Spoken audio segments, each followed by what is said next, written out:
दोस्तों, आप सबको रक्षाबंधन की बहुत बहुत बधाई और ढेर सारी शुभकामनाएं। भाई बहन के प्रेम से भरे इस त्यौहार की बहुत सी कहानियां प्रचलित हैं। उसमें से कुछ कहानियां लेकर हम आप लोगों के सामने आए हैं। उसी में से 2-3 कहानियों के बारे में आज चर्चा करेंगे। तो चलिए शुरू करते हैं। पहली कहानी है, एक बार युधिष्ठिर ने भगवान श्री कृष्ण से पूछा, हे अच्युत, मुझे रक्षाबंधन की वह कथा सुनाइए जिससे मनुष्यों की प्रेत बाधा तथा दुख दूर होता है। भगवान कृष्ण ने कहा, हे पांडव श्रेष्ठ, एक बार दैत्यों तथा असुरों में युद्ध छिड़ गया और यह युद्ध लगातार 12 वर्षों तक चलता रहा। असुरों ने देवताओं को पराजित करके उनके प्रतिनिधि इंद्र को भी पराजित कर दिया।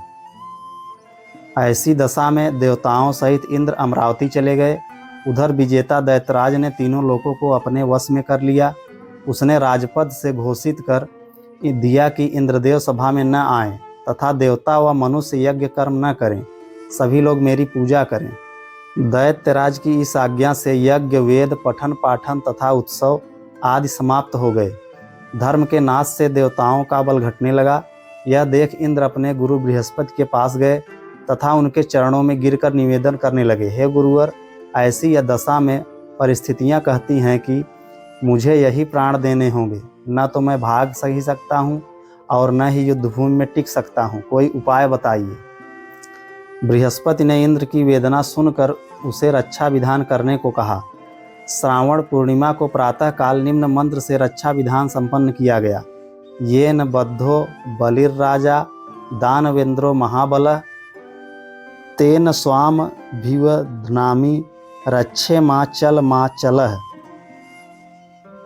इंद्राणी ने श्रावणी पूर्णिमा के पावन अवसर पर द्विजों से स्वस्तिवाचक करवा कर रक्षा का तंतु लिया और इंद्र की दाहिनी कलाई में बांधकर युद्धभूमि में लड़ने के लिए भेज दिया। रक्षा बंधन के प्रभाव से दैत्य भाग खड़े हुए और इंद्र की विजय हुई। राखी बांधने की प्रथा का सूत्रपात यहीं से होता है। रक्षाबंधन की दूसरी कथा है, कृष्ण द्रौपदी की कथा। एक बार भगवान श्री कृष्ण के हाथ में चोट लग गई तथा खून की धारा बह निकली। यह सब द्रौपदी से नहीं देखा गया। उसने तत्काल अपनी साड़ी का पल्लू बाढ़कर श्री कृष्ण के हाथ में बांध दिया। फलस्वरूप खून बहना बंद हो गया। कुछ समय पश्चात जब दुशासन ने द्रौपदी का चीरहरण किया, तब श्री कृष्ण ने चीर बढ़ाकर इस बंधन का उपकार चुकाया। यह प्रसंग भी रक्षाबंधन की महत्ता प्रतिपादित करता है। रक्षाबंधन की तीसरी कथा है, इस मुगल शासक से जुड़ी है कहानी। हिंदू धर्म के प्रमुख त्यौहार का इतिहास एक मुगल शासक से जुड़ा हुआ है। रक्षाबंधन की यह ऐतिहासिक कहानी रानी कर्णावती और मुगल सम्राट हुमायूं से जुड़ी हुई है। ऐसा माना जाता है कि रानी कर्णावती ने हुमायूं को राखी भेजी थी। इसके बाद से इस त्यौहार को मनाने की परंपरा शुरू हुई। रानी ने मुगल सम्राट को राखी भेजकर मदद की गुहार लगाई थी, जिसके बाद हुमायूं ने कर्णावती की मदद करने का फैसला किया था। विधवा रानी ने भेजी थी राखी। दरअसल राणा संग्राम सिंह उर्फ राणा सांगा की विधवा रानी कर्णावती ने मुगल सम्राट को उस वक्त राखी भेजी थी जब गुजरात के बादशाह बहादुर शाह ने चित्तौड़ पर हमला कर दिया था। उस दौरान रानी का बेटा चित्तौड़ की गद्दी संभाल रहा था, लेकिन उनके पास इतनी फौज नहीं थी कि वह अपनी रियासत की सुरक्षा कर सके। ऐसे में मदद की उम्मीद से कर्णावती ने हुमायूं को राखी भेजी, जिसे सम्राट ने कबूल कर उनकी मदद की।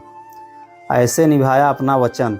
रानी कर्णावती की मदद करने के लिए हुमायूं अपनी विशाल सेना के साथ चित्तौड़ के लिए निकल पड़े, लेकिन लंबा रास्ता होने की वजह से जब तक वह चित्तौड़ पहुँचे तब तक रानी कर्णावती जौहर आग में कूदकर जान दे चुकी थी।